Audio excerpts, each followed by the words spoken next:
Bagyong Tino lalo pang lumakas at nasa typhoon category na ayon sa Pag-asa.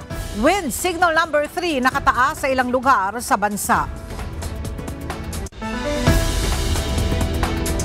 Mga rescue team sa lugar na maapektuhan ng Bagyong Tino, puspusa na ang paghahanda. Mga residente, pinag-iingat sa banta ng malakas na bagyo. Mga respondents sa 5 flood control projects ipinasabina na ng Department of Justice. Pagbababa ng presyo ng mga materyales sa infrastructure projects idinitalye ni Secretary Vince Dizon. Kasunduan para sa pakikipagtulungan ng Philippine Space Agency sa DPWH nilagdaan. Individual na gumamit ng police uniform bilang costume sa isang Halloween party, iniimbestigahan na ng PNP.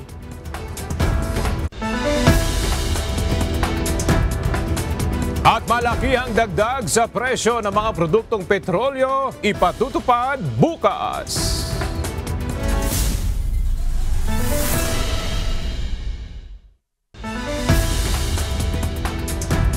Magandang tanghali mga kasangbahay. Ngayon po ay araw ng Lunes, November 3, 2025. Tayo po ay sabayang napapakinggan sa Radyo La Verdad 1350, ang UNTV Radio. At una sa mga balita ngayong tanghali. Nakabalik na ng bansa si Pangulong Ferdinand Marcos Jr. kahapon mula sa 4 na araw na pagdalo sa Asia-Pacific Economic Cooperation APEC Summit sa Gyeongju, South Korea. Ayon kay Pangulong Marcos Jr., naging produktibo at matagumpay ang kanyang pagdalo sa APEC Summit. Ibinahagi ng Pangulo ang mga isyong tinalakay sa pulong kabilang na ang paggamit ng artificial intelligence at demographic changes. Naisulong din anya rito ang interes ng Pilipinas. Dagdag ng Pangulo, muli ring napagtibay ang relasyon ng Pilipinas sa ibang mga bansa tulad sa Republic of Korea at Chile, kung saan nagkaroon ng bilateral meeting si PBBM. Nakakuha rin anya ng pamumuhunan ng Pilipinas sa APEC business leaders. Ayon sa Pangulo, sa kanyang pag-uwi, kailangang maituloy ang mga nasimula na ito ng kanyang administrasyon. Now as we return home, let us all carry forward the momentum that we have built, translating our commitments and agreements into tangible results, forging lasting partnerships, and ensuring that the Asia-Pacific region continues to thrive, inclusive, resilient, and sustainable.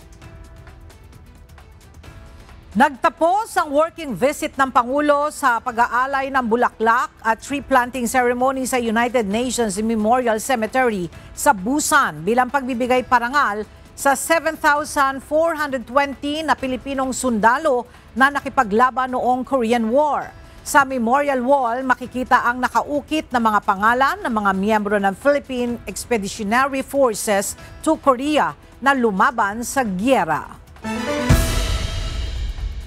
Pinaliwanag ni Pangulong Ferdinand Marcos Jr. ang dahilan ng paglikha ng Joint Task Force sa pagitan ng Pilipinas at Estados Unidos. Samantala, saglit naman na nagkaharap sina Pangulong Marcos at Chinese President Xi Jinping sa APEC Summit sa Republic of Korea. Narito ang report ni Nel Maribohok. Umaasa si Pangulong Ferdinand Marcos Jr. na mapapahupa ng Task Force Philippines ang tensyon sa West Philippine Sea sa gitna ng patuloy na pambubuli ng China sa riyon. Hindi naniniwala ang Pangulo na magdudulot ito ng dagdag na tensyon dahil hindi na anya bago ang ginawa na ito ng Pilipinas. I hope it will lower the tensions in West Philippine Sea. It will certainly not heighten them because it's not something new. Wala namang bagong ginagawa. Nagkaka-heightening lang of tension kapag may sumubok ng bago. Dati hindi ginagawa, bigla na lang gagawin. Yun, magkaka-tension. Ipinaliwanag rin ni PBBM ang dahilan sa likod ng paglika ng nasabing task force. Because it is basically it's organizing ourselves into a more cohesive unit. In terms of the protection of the freedom of navigation in the South China Sea, the West Philippine Sea for us. So yun lang naman yun. Because it's members of the military, they have to establish procedure so as to be able to operate together. Ang Task Force Philippines ay inilunsad noong nakaraang linggo matapos ang pagpupulong ni US Secretary of War Pete Hegseth at Defense Secretary Gilberto Teodoro Jr. sa sidelines ng ASEAN Defense Ministers Meeting Plus sa Malaysia. Ang naturang bagong inisyatibo ay magpapalakas sa interoperability at kahandaan sa contingencies ng dalawang militar upang makaresponde sa krisis o agresyon sa South China Sea.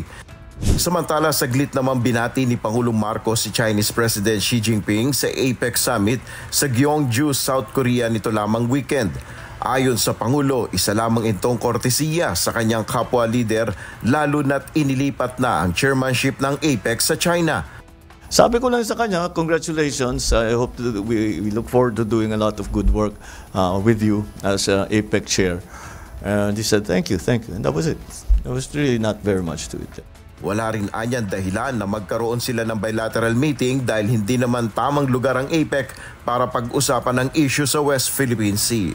With President Xi Jinping again, neither side asked for a meeting because anong pag-uusapan namin, this is not the time or the place to talk about the West Philippine Sea.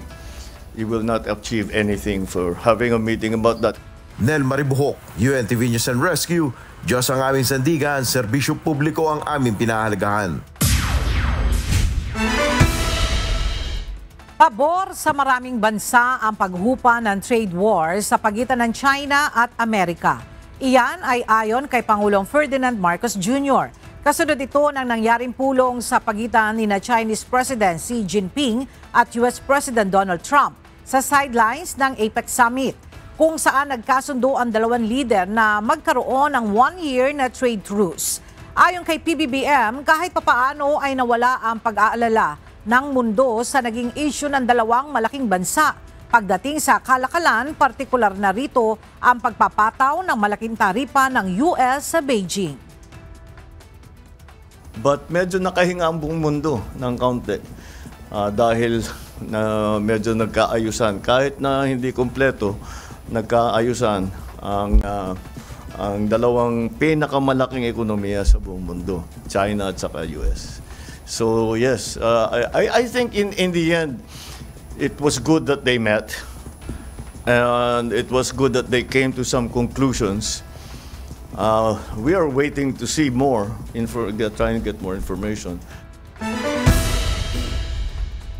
Nakakuha ng pamumuhunan si Pangulong Ferdinand Marcos Jr. mula sa sidelines ng Asia-Pacific Economic Cooperation o APEC Leaders Meeting sa South Korea. Naniniwala ang Pangulo na hindi humihina ang kumpiyansa ng foreign investors sa Pilipinas sa gitna ng paglaban ng gobyerno sa korupsyon. Ang detalye sa report ni Nel Maribuhok. Mas lumakas ang tiwala ng mga dayuhang mamumuhunan sa Pilipinas. Ito ang sagot ni Pangulong Ferdinand Marcos Jr. nang tanungin ukol sa isang American businessman na nagsabing hindi natatakot na mamuhunan sa Pilipinas sa gitna ng issue ng korupsyon. Ayon kay Pangulong Marcos, dahil sa pagbubulgar ng anomalya sa mga proyekto ng pamahalaan, partikular na sa flood control projects, nanumbalik ang kumpiyansa ng mga negosyante sa Pilipinas. If we had not exposed it, then they would be saying that there's a problem. Now that we have exposed it, their confidence is stronger in the Philippines. Kung walaan niyang ginawang aksyon ang kanyang administrasyon sa flood control projects anomaly, tiyak na iba ang magiging pananaw dito ng mga negosyante. All countries have their own problems, but the only problem, especially for investors, is whether or not the government is doing anything about it. If the government were doing nothing about it, I would guess he wouldn't say the same thing. Sa sidelines ng APEC Summit sa Gyeongju, South Korea, nakapulong ni PBBM ang Hanwha Ocean, isang shipbuilding giant. Tinalakay rito ang panukalang suportahan ng Philippine Navy program sa pamamagitan ng konstruksyon ng submarine base, paglalagay ng local maintenance, repair at overhaul center. Nakausap rin ng Pangulo ang DL Group na nakipagpartner para naman sa pagsusulong ng Small Modular Reactor o SMR projects sa Pilipinas. Ang SMR ay isang compact nuclear plants na maaaring mag-operate ng ligtas at magbigay ng sapat na enerhiya. Nel Maribuhok, UNTV News and Rescue. Diyos ang aming sandigan, serbisyo publiko ang aming pinahalagahan. Nauunawaan ni Pangulong Ferdinand Marcos Jr. ang pinaplanong malakihang protesta laban sa korupsyon sa November 30. Ayon sa Pangulo, alam niya kung saan ang gagaling ang galit ng taong bayan kasunod ng naibulgar na anomalya sa flood control projects. Hindi anya siya nababahala sa isasagawang rally kundi sa mga nag-uudyok na manggulo at gumagawa ng kaguluhan. No. The only concern I have when we have demonstrations for whatever reason is that there are agitators who will go and try to cause trouble.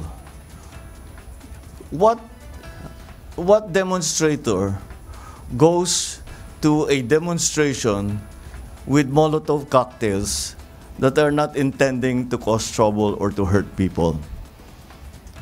Those are the people that we are worried about. And those are the people that we are watching out for. We have a good idea who they are.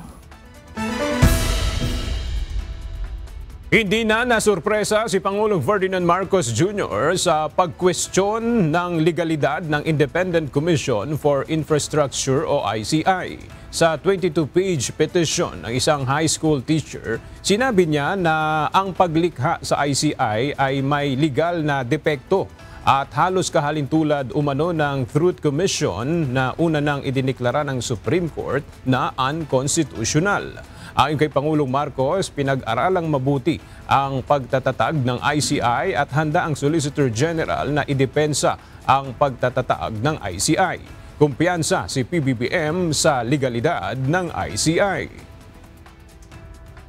But it's not a surprise. Maybe there will be more. We'll see. And we'll just have to explain what it is we're trying to do. And maybe the methodology of it, is something that needs to be amended. But still, the Solgen will defend us and defend our position in the Supreme Court, and we'll see how it ends. But I'm very confident that we are on safe legal grounds. Isang resolusyon ang inihain sa Kamara para imbestigahan ang umunoy katiwalian at overpricing sa farm-to-market road projects ng Department of Agriculture at Department of Public Works and Highways. Sa gitna ito ng kinakaharap na corruption scandals, infrastructure projects ng pamahalaan. Ang detalye sa ulat ni Rosalie Coz. Inihain ng Makabayan Bloc lawmakers ang House Resolution No. 421.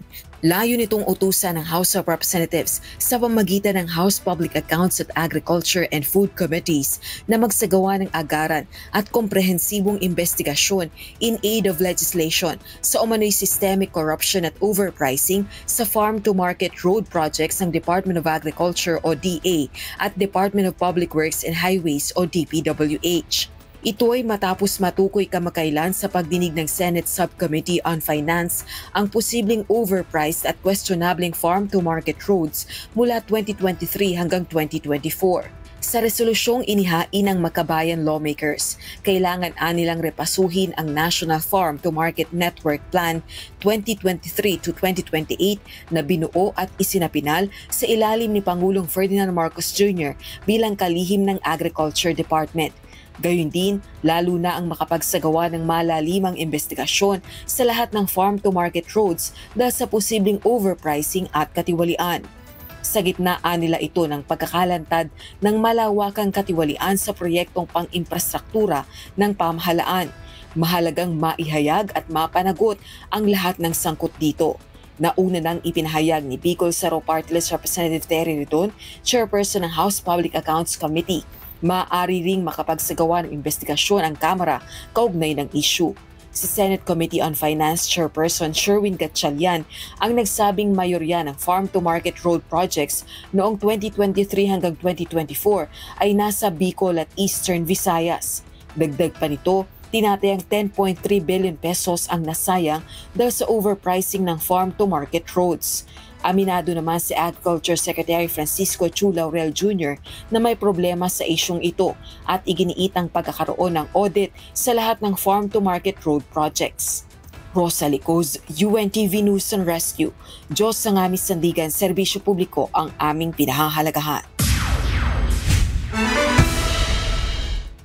Inanunsyo ngayong araw ni Department of Public Works and Highway Secretary Vince Dizon na ibababa nila ang presyo ng mga materyales para sa infrastructure projects. Ito ay matapos ang direktiba ni Pangulong Ferdinand Marcos Jr. na iayos ito at itugma sa totoong presyo sa merkado. Makibalita tayo kay Jed Neresina live.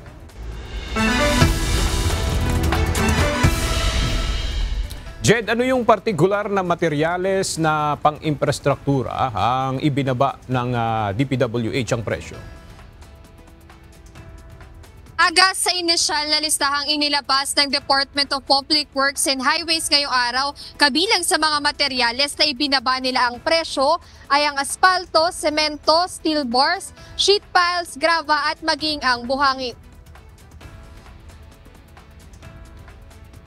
Inanunsyo ngayong araw ng Department of Public Works and Highways ang isa sa malaking reforma na ipatutupad ng ahensya. Ayon kay Secretary Vince Dizon, malaking bawas o pagbababa sa presyo ang dapat na magawa ng kagawaran sa ilang materyales sa konstruksyon. Ito ay matapos madiskubre ang labis na pagpepresyo o overpricing sa ilang construction materials na ginagamit sa mga proyektong pang-infrastruktura. Bilang halimbawa, tinukoy ng kalihim ang sitwasyon sa Region 4B o Mimaropa. Ang halagaan niya per metric tons ng asfalto sa rehiyon ay umaabot sa mahigit 23,000 pesos. Ngunit matapos itong suriin ng bagong pamunuan ng DPWH, nakita nilang maaari pala itong bilhin sa halagang mas mababa pa sa 6,000 pesos. Ibig sabihin aniya, malaki ang naging diferensya o pagkakaiba ng presyo mula sa sinisingil sa aktual na presyo ng merkado. Kaya't pinigyang diin ni Secretary Dizon na dahil sa pagtutok na ibaba ang presyo ng mga materyales upang tumugma sa totoong halaga sa merkado, malaki ang inaasahang matitipid ng DPWH. At ito ay gagawin na natin simula ngayon. This has never been done before to this extent. No? And I am here to give you the details of the initial pa lang ito bringing down of the cost of materials, starting with cement, asphalt, steel, gravel, sand, and other aggregates. Pero ngayon, mag-a-announce na ako ng mga ibababa nating mga materials base sa nakita natin na presyo sa merkado. Tinatayang aabot sa 60 billion pesos ang maaari-aniyang matipid ng ahensya para sa taong 2026 kung maipatutupad na ang mga presyong ito. Kung saan ayon kay Secretary Dizon, karagdagang 1,600 kilometers ito ng sementadong kalsada o concrete roads at maaari ring makapagdagdag ng 1,000 kilometers para naman sa asphalt overlays. Aga hindi lang ito para sa taong 2026 ayon kay Secretary Vince Dizon dahil balak din nilang itong maipatupad para sa mga 2025 infrastructure projects na hindi pa nagaganap ang procurement. Kaya ayon sa kalihim, maaari ngayong 2025 ay magkaroon na ng matitipid ang Department of Public Works and Highways at aniya ito yung hindi pa nila alam o pag-uusapan pa at binibigay na nila sa Kamara ang desisyon kung saan mapupunta ang matitipid na pera ngayong taon at maging sa susunod na taon. Ayan muna update, balik sa inyo Aga. Maraming salamat, Jed Neresina. Isang panukala ang inihain sa Senado na maglalagay ng mga mekanismo sa mga proyektong pang-infrastruktura. Ito ay upang maiwasan ang pang-aabuso at hindi tamang paggamit ng pondo ng gobyerno sa gitna ng mga isyu ng anomalya sa pamahalaan. Mula sa Senado, narito ang report ni Asher Cadapan Jr. live.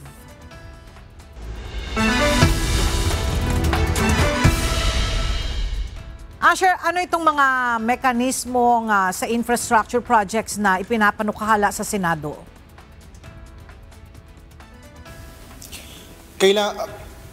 Kailangang suportahan ng feasibility study, geotagging at iba pa ang mga proyektong pang-infrastruktura ng pamahalaan. Ito ang panukalang inihain sa Senado sa gitna ng issue ng infrastructure projects anomalies, partikular na yan sa ilalim ng Department of Public Works and Highways o DPWH.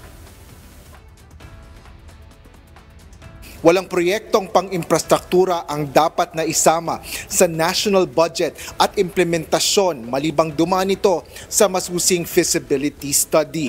Ito ang nakasaad sa Senate Bill number 1461 o ang Infrastructure Appropriations Integrity Act na inihain ni Senador Francis Escudero. Layo nito na itatag ang budget transparency at pananagutan sa pagpapasok at implementasyon ng infra projects sa National Expenditure Program o NEP at General Appropriations Act o GAA. Paliwanag ni Senador Cheese, magsisilbing requirement at kondisyon ang feasibility study para maisama ang anumang proyekto sa NEP at GAA. Dapat din anyang suriing mabuti ang lahat ng mga panukalang proyekto at kung hindi, ay hindi rin anya dapat ito makatanggap ng kahit isang sentimo ng pondo ng publiko. Bukod dito, nakasaad rin sa panukala ang paglalagay ng mga mekanismo na nakapaloob sa lahat ng mga infrastructure project. Kabilang dito ang paglalagay sa bawat proyekto ng mga station number, geotagging, geodetic coordinates at iba pang pamamaraan gamit ang teknolohiya upang mahanap ang ito ng anumang oras. Binigyan diin ni Escudero na ang geotagging ang pinakamahalagang mekanismo para makita ang estado ng isang proyekto kung may ginagawa talaga o nakatenga lang habang patuloy ang paglalabas ng pondo ng gobyerno. Sa ganitong paraan, anya, maiiwasan ng mga irregularidad, abuso at hindi nararapat na paggamit ng pondo ng gobyerno. Gayun din matitiyak na tanging ang mga government infra project lang na technically at financially viable o maaaring gawin ang maisama sa national budget. Sa isang panayam ay binigyan din ni DPWH Secretary Vince Dizon ang pagkakaroon mahalaga na magkaroon din ng mga mekanismo na walang human interventions o hindi napapakialaman o naiimpluwensyahan ng sinumang tao. Yan ang latest dito sa Senado. Balik sa iyo, Ella. Maraming salamat, Asher Cadapan Jr. Inihayag ni Department of Justice o DOJ Officer in Charge Frederick Vida na may ipinadala ng subpoena sa mga respondents sa 5 complaints na nakasampa sa kagawaran kaugnay ng Ghost Flood Control Projects. Alamin natin ang detalye mula kay Dante Amento live. Dante, sino-sino yung mga pinadalhan ng subpoena ng DOJ?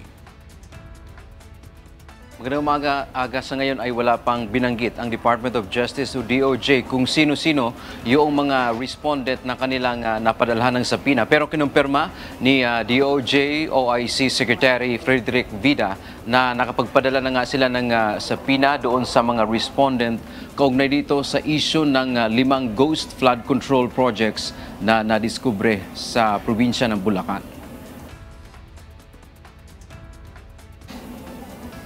Ito yung mga sinabi ng DOJ na ghost flood control project sa unang distrito ng Bulacan. Pero wala pang binanggit si Yusek Vida kung sino-sino ang mga nabigyan o napadalhan na nila ng subpoena.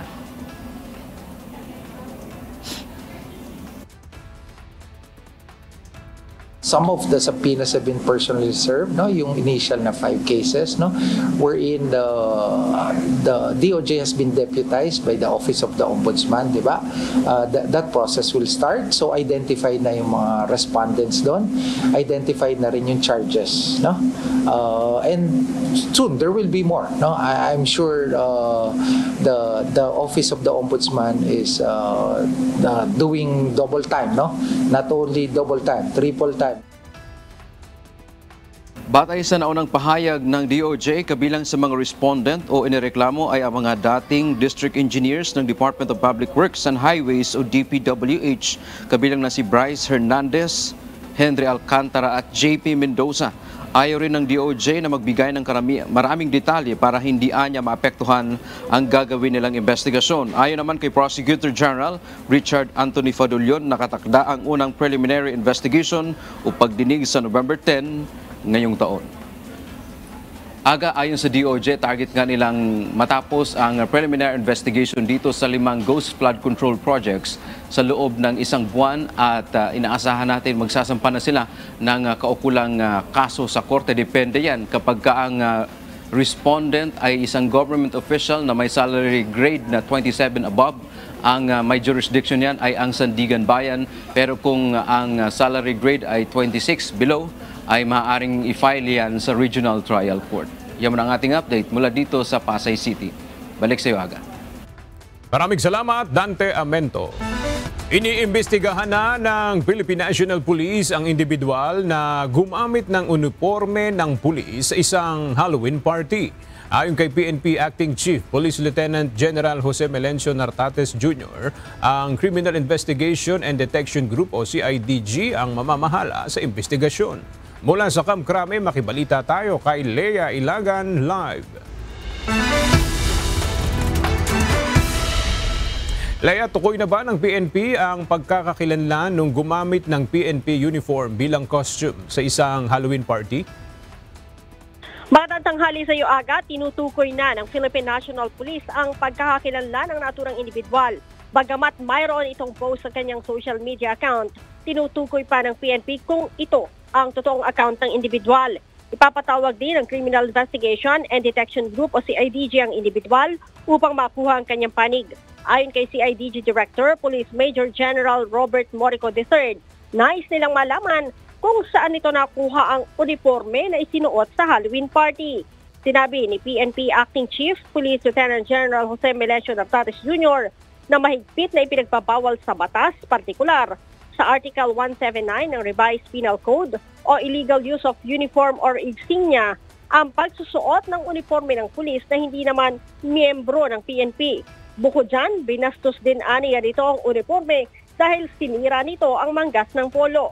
Ang pagsasampa ng kaso aniya sa naturang individual ay nakabase sa magiging resulta ng investigasyon na isinasagawa ng Criminal Investigation and Detection Group. Samantala, Aga, nag-iimbestiga din ng hiwalay ang National Police Commission kaugnay sa issue. Aga? Maraming salamat, Lea Ilagan. Nagtungo sa National Police Commission ang lalaking nag-viral sa social media matapos itong magsuot ng uniforme ng Philippine National Police sa isang party noong nakaraang linggo. Mula sa Quezon City, ang detalya hatid ni Benedict Samson live. Benedict, ayon sa salaysay nung lalaki, saan daw niya nakuha yung PNP uniform na isinuot niya sa party? Magandang tanghali, Ella. Ayon nga dito sa lalaki na kinilalang si Daryl Isidro ay nabili niya ito sa isang discreet na shop sa Raon sa Quiapo, Maynila.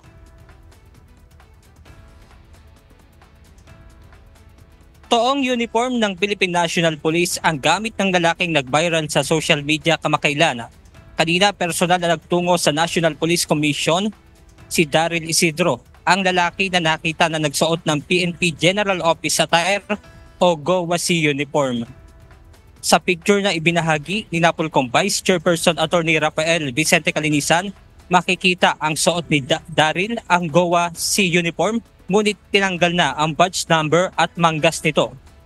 Sa isang press conference, sinabi ni Daryl na nabili niya nga ito sa isang shop sa Quiapo, Maynila at humingi rin ito ng paumanhin sa publiko. Kaya naman inatasan ni Attorney Kalinisan ang IMIS o ang Inspection, Monitoring and Investigation Service ng NAPOLCOM na magsagawa ng pag-inspeksyon. Tala, nakiusap naman ang napapawarin siya. Kasi dahil pinagtitihan ng panulito ang kanyang ginawa. Kailan nais-din ng NAPOLCOM na makapagtulungan sa Philippine National Police para sa mga gagawing crackdown dito na sa illegal na pagbebenta ng mga police uniform. At yan mo ng ating update mula rito sa Quezon City. Balik sa inyo dyan, Ella. Maraming salamat, Benedict Samson. Nagbabala ang Department of Information and Communications Technology o DICT sa publiko laban sa posibleng Distributed Denial of Service o DDoS attack o traffic flood sa Miyerkules, November 5, 2025. Ayon sa DICT, maaaring bumagal o hindi agad mag-load ang ilang websites at apps, ngunit nilinaw nitong hindi ito isang data breach at walang mananakaw na personal na impormasyon o pera. Sa ilalim ng Oplan Cyberdome, nakikipagtulungan ang DICT sa CICC, NTC, law enforcement agencies at iba pang partners para tiyaking ligtas ang online platforms. Pinayuhan din ng DICT ang publiko na subukang muli ang website o app makalipas ang ilang sandali. Gamitin lamang ang opisyal na apps o status pages at iwasan ang anumang illegal na online activities. Bukas naman 24/7 ang NSER team ng ahensya para sa cyber monitoring. Inihain sa Senado ang isang panukala na layong buwagin na ang travel tax.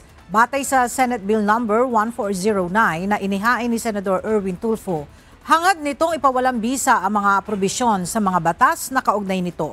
Partikular na rito ang pag-ootorisa para sa pangongolekta at pagtanggap ng pondo mula sa koleksyon ng travel tax.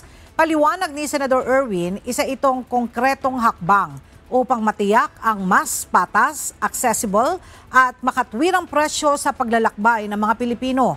Alinsunod din anya ito sa ASEAN Tourism Agreement na pinirmahan ng Pilipinas noong pang 2002 na nag-aalis ng travel taxes sa ASEAN members. Batay sa taya ng opisina ng Senador, ang travel tax sa ngayon para sa economy hanggang first class passengers ay naglalaro mula 1,620 hanggang 2,700 pesos, habang ang standard reduced ay may travel tax na 810 hanggang 1,350 pesos at sa privilege reduced para sa mga OFW dependent ay 300 hanggang 400 pesos.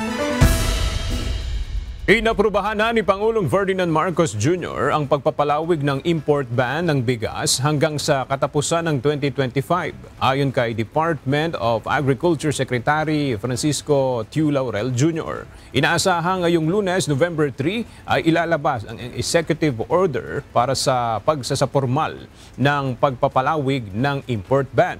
Layo ng hakbang na ito na may stabilize ang farm gate price ng palay. Una nang sinuspindi ang pag-aangkat ng bigas, 2 buwan ang nakakaraan hanggang nitong October 31.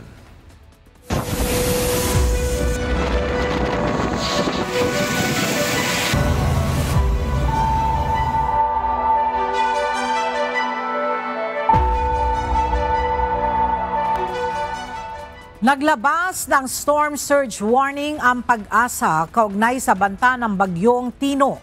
Base sa 8 a.m. Tropical Cyclone Advisory ng Pag-asa, inaasahan ang high-risk life-threatening o mapanganib na storm surge sa loob ng susunod na 28 oras sa ilang mga baybayin na apektado ng bagyo.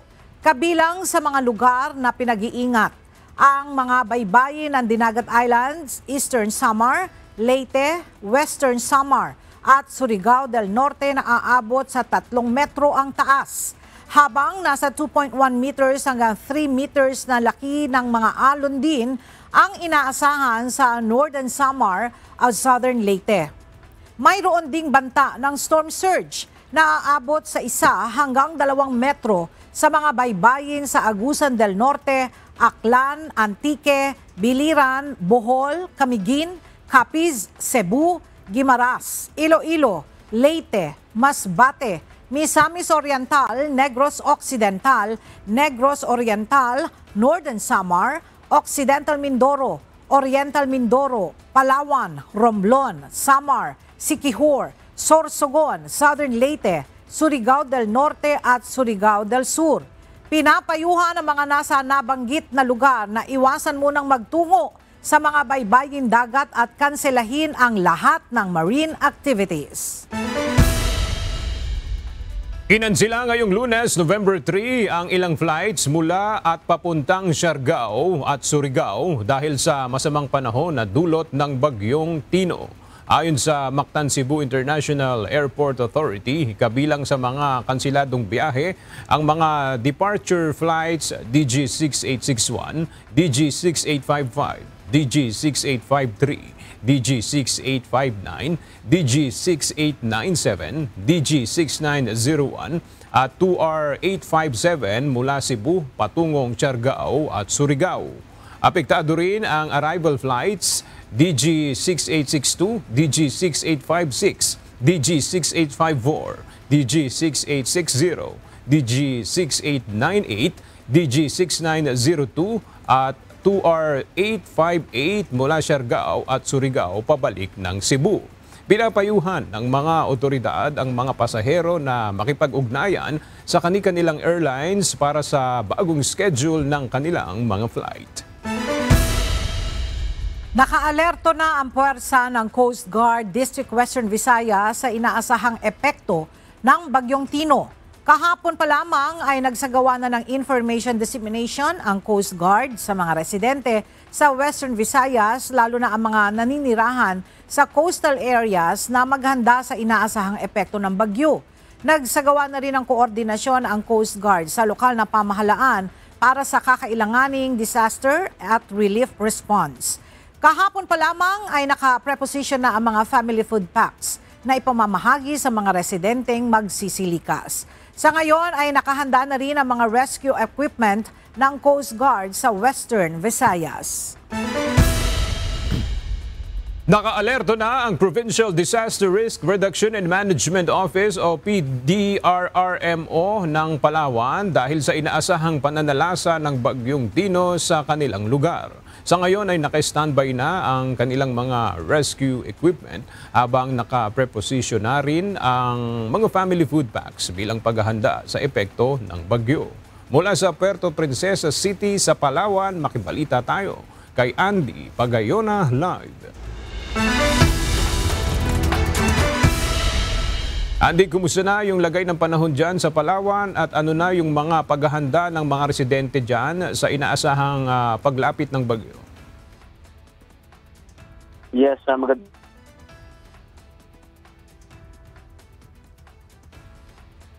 Princesa City, mainit pa yung panahon pero yung ating mga kababayan dito ay unti-unti nang inililipat ang kanilang mga bangka sa ligtas na lugar at inaayos na rin yung kanilang mga bahay bilang paghahanda nga sa banta ng Bagyong Tino.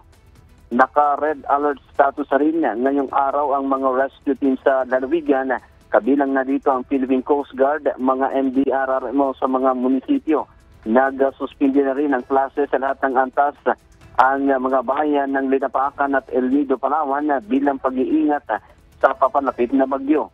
Nakapreposition na rin ang mga supply ng pagkain ng local government unit ng San Vicente para sa mga island barangay na maaaring maapektuhan ng bagyo. Samantala, naghanda na rin ang malaking evacuation center ang bayan ng Taytay, Palawan para sa mga ililikas na residente. Aga nagpatawag naman ng mga pagpupulong ang iba't ibang ahensya ng gobyerno sa Palawan upang pag-usapan ang mga hakbang bago manalasa ang Bagyong Tino sa hilagang bahagi ng lalawigan. Yan muna ang ating update. Balik sa iyo, Aga. Maraming salamat, Andy Pagayona. Naghahanda rin ang puwersa ng Romblon Provincial Police kaugnay sa inaasahang epekto ng Bagyong Tino sa kanilang probinsya. Sa ngayon ay niyahanda na ng mga ito ang iba't ibang rescue equipment na kanilang kakailanganin sakaling kailanganin na ilikas ang mga residente. Nakaalerto na rin ang mga rescue team at patrol vehicles para sa agarang pagtugon sa anumang insidente na dulot ng masamang panahon. Bukod sa puwersa ng PNP, nakahanda na rin ang puwersa ng Coast Guard Romblon sa inaasahang epekto ng bagyong Tino. Naka-red alert status ngayon ang lalawigan ng Camarines Sur dahil sa banta ng bagyong Tino. Sa ilalim ng red alert status, inaatasan ang lahat ng local chief executives, DRRM officers at barangay officials na i-activate ang kanilang 24/7 Emergency Operation Center. Inaatasan rin ang lahat na maghanda at i-preposition ang lahat ng response team at resources. Gayon din ang pagpapatupad ng preemptive at force evacuations sa mga komunidad kung kinakailangan. Pinapayuhan rin ang mga otoridad na magsagawa ng information dissemination lalo na sa mga mangingisda at mga naninirahan sa mga baybaying dagat na iwasan muna ang paglalayag sa karagatan dahil sa banta ng bagyo. Sinuspindi na ng Philippine Coast Guard ang paglalayag ng lahat ng mga sasakyang pandagat sa lalawigan ng Romblon at Oriental Mindoro dahil sa banta ng bagyong Tino. Base sa advisory ng Coast Guard Romblon at Oriental Mindoro, hindi mo napapayagan ang pagbiyahe ng lahat ng uri ng sasakyang pandagat ngayong nakataas ang wind signal number 1 sa mga nabanggit na lalawigan. Kaugnay nito, pinapayuhan rin ng mga may-ari ng mga vessel na gawin ang iba yung pag-iingat dahil sa banta ng malakas na bagyo. Niyanig ng magnitude 5.5 na lindol ang Candoni Negros Occidental kaninang umaga. Base sa report ng Philippine Institute of Volcanology and Seismology of PHIVOLCS, nangyari ang lindol bandang 3:06 ng madaling araw kanina. Naitala ang sentro nito sa silangan ng Candoni Negros Occidental na may lalim na 89 kilometers. Unang naiulat ang lakas ng lindol sa magnitude 5.6 na kalaunan ay ibinaba sa 5.5. Ayon sa PHIVOLCS, naramdaman din ang mga pagyanig sa Dumaguete at Sibulan sa Negros Oriental na umabot sa intensity 4, habang intensity 3 naman sa Jordan Guimaras, Bago, La Carlota at Sipalay sa Negros Oriental. Intensity 2 sa Malinaw, Aklan, ilan pang parte ng Guimaras, Cebu, maging sa ilang bahagi ng Zamboanga del Norte at Zamboanga del Sur. Samantala, intensity 1 naman sa Anini, Antique, Hamindan sa Rojas City, Tapas Capiz, Bacolod, maging sa ilang lugar sa Bohol at Talisay, Cebu. Bad news para sa mga motorista, magpapatupad ng malakihang oil price hike ang mga kumpanya ng langis bukas araw ng Martes, November 4. Base sa abiso ng mga oil company, tataas ng 2 pesos and 70 centavos ang kada litro ng diesel. Abang 1 peso and 70 centavos naman ang dagdag sa presyo ng gasolina at 2 pesos and 10 centavos naman ang sa kerosene. Nauna nang sinabi ng Department of Energy na ang dahilan ng malakihang oil price hike ay ang pagtaas ng demand sa langis, gayon din ang sanksyon na ipinataw ng UK, US at EU sa Russian oil companies. Samantala, para alamin po natin ang latest sa bagyong Tino, balikan natin muli ang Pag-asa Weather Forecasting Center. Magandang araw, narito ang latest update natin hinggil nga sa bagyong si Tino base sa Tropical Cyclone Bulletin na ipinalabas ng Pag-asa ngayong 11:00 ng umaga. Makikita natin sa radar image animation na within the radar range na nga ang bagyong si Tino. At dito yung tinatay ang mata ng bagyong si Tino ay very visible na sa G1 Doppler radar natin. At sa latest satellite image animation naman natin, makikita po natin yung malawak na kaulapan nito ay tumatama na nga sa ilang bahagi ng Bicol region, Eastern Visayas at maging sa northeastern part ng Mindanao. Kanina alas 10 ng umaga, ang bagyong si Tino or typhoon na si Tino ay tinatayang nasa layo na lamang na 285 kilometers. East-southeast ng Giwan, Eastern Samar. Taglay nito ang lakas ng hangin na umabot hanggang 120 kilometers per hour malapit sa gitna nito. At ang pagbugso naman ay aabot hanggang 150 kilometers per hour. Sa kasalukuyan, kumikilos ito sa direksyong west-southwest sa bilis na 25 kilometers per hour.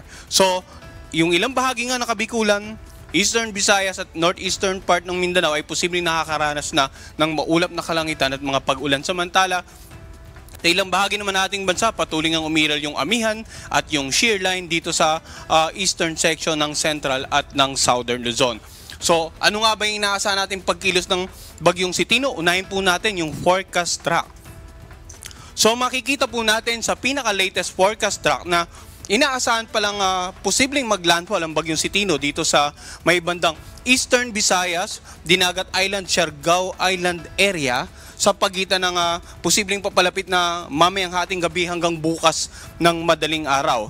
At bukas nga ng umaga, inaasahan itong nasa may bandang coastal waters na ng Asturias, Cebu. So tingnan po muna natin yung patuloy na paglapit sa kalupaan ng ating bansa. Yung center track, inaasahan natin posibleng tamaan nga itong Dinagat Island o kaya itong Southern Leyte. Pero tingnan natin yung area of probability. So sino-sino bang dapat maganda sa paglandfall? Sa unang landfall, that is, isama na rin po natin yung southern part ng Eastern Samar, southern part ng Samar, the entire Leyte province, Dinagat Island at maging itong Siargao Island at itong northeastern part ng Surigao del Norte. Now, kung titingnan po natin sa mga susunod na oras hanggang sa darating na Huwebes ay tatawirin nga nito, no? Itong nakararaming bahagi ng Visayas at posibleng mag-exit dito sa northern part ng Palawan. So ano ba yung mga lugar na pwedeng tawirin or tamaan ng sentro ng bagyong si Tino aside from the initial landfall? Tingnan natin yung area probability, no? So northern part of Cebu, northern part of the Negros Island region, Panay Island, and then itong northern part ng Palawan. Pero tingnan din po natin yung area probability. Pwedeng tumama dito sa may bandang southern part ng Romblon area, southern part ng Mindoro provinces, dito sa Bohol, yung southern part ng Cebu, and then southern part ng Negros Island region. So in terms of paghahanda para sa pagtawid ng sentro ng typhoon na si Tino, ito pong mga lugar na direktang on the path ng sentro at yung mga lugar na within the area probability ay dapat maganda sa possible landfall and crossing of Typhoon Tino in the next 2 days. Samantala, ang bagyo pong si Tino hindi lamang tuldok, no? Itong pinag-uusapan po nating movement ay ng sentro lamang. So tingnan natin yung lawak, yung diametro, no? Kung makikita natin dito sa ating forecast track, kapag ang sentro ng bagyo si Tino ay nandito na or any point dito sa ating forecast track, yung diameter, yung nasasakupan ng bagyo, ay marami ring lugar na mako-cover. That is why, aside from the forecast track, ay meron tayong wind signals na napakalayo. Bagamat malayo sa sentro, basta within the typhoon range, ay kasama po sa listahan ng mga lugar na may wind signal. Tingnan naman po natin kung ano yung mga lugar na may wind signal. So sa ngayon, makikita natin yung lugar na naka-highlight ng orange, nakataas dyan ng wind signal number 3. So ito po yung southern portion ng Eastern Samar, southern portion ng Samar, itong central and southern portion ng Leyte, at itong southern Leyte. Wind signal number 3 rin ang nakataas sa may bandang Camotes Island, eastern portion ng Bohol, sa Dinagat Island, northern portion ng Surigao del Norte kasamang Siargao, at Bukas Grande Island. Kung makikita po natin kanina dun sa ating forecast track, ito pong mga nabanggit nating lugar ay pasok dun sa area of probability, yung lugar na pwedeng unang tamaan ng typhoon na si Tino. Ngayon, tingnan naman natin ano pa yung mga lugar na may mga iba't iba pang wind signal aside from sa number 3. Sa mga lugar na naka-highlight naman ng yellow, nakataas ang wind signal number 2. So ito yung southern portion ng Masbate, central portion ng Eastern Samar, itong central portion ng Samar, ang natitirang bahagi ng Leyte, itong Biliran, natitirang bahagi ng Bohol, Cebu, northern at saka central portion ng Negros Oriental. Wind signal number 2 rin ang nakataas sa may bandang Guimaras. eastern portion ng Capiz, northern eastern portions ng Iloilo, sa natitirang bahagi ng Surigao del Norte, northern portion ng Surigao del Sur, northeastern portion ng Agusan del Norte, at saka northern portion ng Camiguin. So, binanggit nga natin kanina ang bagyo hindi lamang tuldok, kung kaya't bagamat ang pinakita nating forecast track ay halos dito tatawid sa mga lugar na ito, dahil sa lawak or diameter ng bagyo, may mga lugar na kahit malayo ay mayroon pong wind signal. Ngayon yung mga lugar na may wind signals number 3 and 2, inaasahan na makakaranas ng masungit ng panahon. Ang lakas na hangin pwedeng makapagpatumba ng iba't ibang uri ng pananim. Pwedeng makapagpatumba ng mga billboards, makapagpatumba ng mga poste ng kuryente, makasira ng mga bahay na gawa sa light materials, or even yung mga modern day na bahay na medyo mahina na po ang suporta. And of course, dapat manatili tayo sa loob ng bahay kapag tumatawid na yung sentro ng bagyo sa ating lugar. Samantala, mamaya titingnan naman natin yung mga pag-ulan na dulot ng bagyong si Tino. In terms of epekto ng hangin, ang mga baybaying dagat po sa mga lugar na yan, inaasahang magiging maalon hanggang sa napakaalon. Hindi na po pinapayagang lumaot ang anumang uri ng sakyang pandagat dito sa mga lugar na may wind signals number 3 and 2. Tingnan naman natin yung mga lugar na may wind signal number 1. Ito po yung naka-highlight ng light blue dito sa ating mapa. So mapapansin natin, bagamat malayo sa sentro, dahil nga doon sa tinatawag nating diameter or lawak ng bagyo, may mga lugar tayong wind signal number 1 dito sa Bicol Region, Albay, Sorsogon. Natitirang bahagi ng Masbate kasama ang Burias at Ticao Island. Itong southern portion ng Quezon, southern portion ng Marinduque, Romblon, central and southern portion ng Mindoro. Wind signal number 1 din po ang nakataas sa northern portion ng Palawan kasama ang Calamian Island, Cuyo Island at Cagayancillo Island. Ganon din sa northern Samar, sa natitirang bahagi ng eastern Samar at ng Samar, sa Siquijor, dito sa may bandang natitirang bahagi ng Negros Oriental at Negros Occidental. Wind signal number 1 din sa natitirang bahagi ng Iloilo, natitirang bahagi ng Capiz, sa lalawigan ng Aklan, sa Antique kasama ang Caluya Island, sa natitirang bahagi ng Surigao del Sur, sa northern at saka central portion ng Agusan del Sur, or rather sa natitirang bahagi ng Surigao del Sur and then sa northern central portion ng Agusan del Sur. So yung mga lugar po na may wind signal, makakaranas naman ng mga pag-ulan, paminsan-minsang pagbugso ng hangin, and of course, ang mga baybaying dagat magiging maalon hanggang sa napakaalon.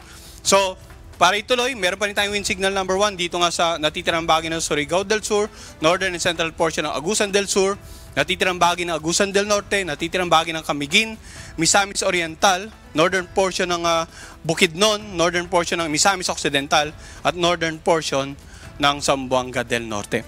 At asahan po natin sa patuloy ng paglapit ng bagyong si Tino sa ating bansa, posible pang magkaroon ng mas mataas na wind signal. Ang tinataya po nating highest wind signal ay posibleng umabot ng number 4, at karaniwan po may tataas yun sa mga lugar na malapit sa sentro. And asahan din ng mga kababayan natin na habang tumatawid ditong tinatayang sentro ng bagyong si Tino, ma-upgrade din po yung wind signal sa mga lugar, lalong-lalo na dito sa central at saka western portion ng Visayas and also over the Palawan area. So dapat antabayanan po ng mga kababayan natin yung 3-hourly update natin regarding bagyong Tino. Ngayon, bukod po dito ay kanina nabanggit nga natin sa satellite image animation, bukod sa ina-anticipate nating paglapit ng bagyong si Tino at pagtawid in the next 2 days ay umiral po ang amihan at ang shear line. So yung pinagsamang epekto po ng bugso ng amihan at ni Tino, inaasahan na magdudulot ng mga pagbugso ng hangin sa mga lugar na walang wind signal. Ngayong araw, asahan ng mga paminsan-minsang pagbugso ng hangin sa Cagayan Valley, Cordillera Administrative Region, Ilocos Norte, Aurora, Bulacan, Nueva Ecija, Bataan. Maging dito sa Metro Manila, asahan din po sa Calabarzon, Mimaropa at sa Bicol Region. Bukas naman, may mga pagbugso pa rin ng hangin sa Cagayan Valley, sa Cordillera Administrative Region, Ilocos Provinces, Central Luzon, Metro Manila, Calabarzon, Mimaropa at Bicol Region. Samantala sa darating na Miyerkules, pagbugso ng hangin dahil sa pinag-ibayong amihan, Ilocos Region, nakararaming bahagi ng Cagayan Valley, nakararaming bahagi ng Cordillera Administrative Region, Central Luzon, Metro Manila, Calabarzon at Mimaropa. Yung mga pagbugso po ng hangin na dulot ng pinag-ibayong amihan ay posibleng magdulot ng maalong karagatan sa paligid po ng mga lalawigan na nabanggit natin at rehiyon for that matter. Ngayon, tingnan naman po natin, napag-usapan na natin yung pagkilos, inaasahan nga nating tatawid ng nakararaming bahaging Visayas, then exit via the northern part of Palawan. Tingnan naman natin yung forecast rainfall associated with both Typhoon Tino at yung Amihan. Unahin natin yung malapit po sa forecast track ng bagyong si Tino. Mapansin natin simula po ngayon hanggang bukas ng tanghali, maraming paulan, more than 200 millimeters of rain inaasahan sa Eastern Samar, Leyte, Southern Leyte at maging sa Dinagat Island. Samantala yung lugar na naka-highlight ng orange, 100 to 200 millimeters of rain, halos natitirang bahagi ng Eastern Visayas, itong Sorsogon area, Cebu, Bohol, Surigao del Norte at Agusan del Norte. And then yung naka-highlight naman ng yellow, ang tinatayang pag-ulan, 50 to 100 millimeters of rain. So wag po tayong malito, yung kaninang pinakita ko, wind signal, yung color coding na yun, ang equivalent po nun ay yung lakas na hangin na mararanasan sa mga nabanggit na lugar sa pagdaan ng bagyo. Yung pinakikita naman natin color coding ngayon, yung tinatayang pag-ulan, habang sa inaasahang pagkilos ng bagyo sa mga susunod na araw. So, bukas naman hanggang sa Miyerkules ng tanghali inaasahan, mapapansin natin yung paglipat ng pinakamaraming pag-ulan mula po dito sa silangang bahagi ng Visayas patungo sa kanlurang bahagi ng Visayas. By that time kasi inaasahan natin na posibleng nakatawid na yung bagyo sa Visayas area and the northern Palawan area. So yung red areas naka-highlight more than 200 millimeters of rain. Orange, 100 to 200 millimeters of rain. Samantalang yung yellow, kung mapapansin natin, maging sa eastern section ng Northern Central Zone ay may inaasahan tayong pag-ulan. Bunsod nga po ng Amihan at dito naman po ng bagyong si Tino. Pagdating naman ng Miyerkules ng tanghali hanggang Huwebes ng tanghali, pansinin natin na minimal na ang pag-ulan inaasahan natin. Palawan area na lamang at dito nga sa may bandang Aurora at Quezon area. Sapagkat by Thursday, inaasahan nga natin tuloy ng nakalabas ng PAR ang bagyong si Tino. So, paalala natin, no, doon sa mga lugar, balikan po natin, no, yung lugar na naka-highlight ng red, yung mga pag-ulan, pwedeng magdulot ng mga pagbaha, lalong-lalo po sa mga low-lying areas, sa mga lugar na malapit sa or komunidad na malapit po sa mga tabing ilog, sapagkat is either umapaw yung ilog sa inyong lugar dahil sa sobrang pag-ulan, or yung mga pag-ulan sa karatig lalawigan at yung ilog na nandun, dadalo yung pinakang outflow patungo naman sa ilog sa inyong lugar. So magkakaroon tayo ng mga ganong cases ng pagbaha. Samantala, babala sa mga pagguho ng lupa sapagkat kung ilang araw pong mabababad sa pag-ulan ng kalupaan, may posibilidad na maging saturated na ito, maging malambot at karagdagang pag-ulan pa sa mga susunod na araw ay pwedeng maging saninga ng pagguho ng lupa. So paalala natin sa ating mga kababayan sa mga lugar na may wind signal, sa mga lugar na binanggit natin na makakaranas ng malakas na hangin, sa mga lugar na makakaranas ng maraming pag-ulan, patuloy nga makipag-ugnayan. Ngayon pa lamang, no? Actually, kahapon pa lamang, nagbibigay na tayo ng paalala. Patuloy na... At sa ating pong iiwang mga salita ng Diyos na ating sandigan mula sa aklat ng Efeso, Kapitulo 4, versikulo 26 na nagsasabi, kayo'y mga galit at huwag kayong mga kasala. Huwag lumubog ang araw sa inyong galit.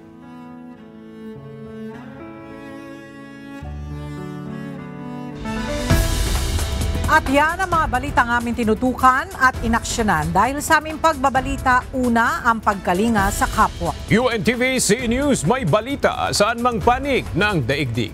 At dito sa UNTV, Diyos ang aming sandigan, serbisyo publiko ang aming pinahahalagahan. Magandang tanghali.